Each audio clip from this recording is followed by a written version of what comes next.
ले video start कर ली रे। हाँ 1 2 3 केटारा केटी फ्री। ए सार ई डायलॉग तोरा कहलियो रे। हे रे सार सब बेर खाली वही करे छी। ए सार ई डायलॉग नै छे 1 2 3 केटारा केटी फ्री छे नंग छे।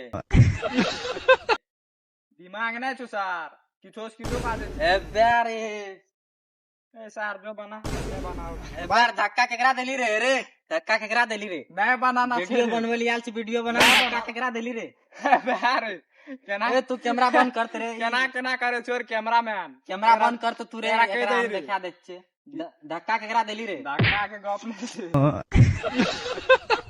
ए बेरे आप तू धक्का केकरा देली रे मैं बनाबे बल्कि उ ठीक छे। ए तू कैमरा बंद कर न यार तू कैमरा बंद कर न रे धक्का दे देलके रे मैं बनाबो कदिल हमरा धक्का नहीं बनाती ए धक्का सार कदिल वीडियो देली वीडियो आ रही है। धक्का कदिल देली रे अय्या रे धक्का कदिल ए देली रे कैमरामैन एकरा कहीं न किछो रे ए धक्का कदिल देली तू रे तो उ सही रहे रे। तू डायलॉग गलती बोल देली धक्का कदिल देली हमरा धक्का वहने धक्का लग गेलो भैया माफ कर दियो। सार सीधे फाड़बो सार पारबो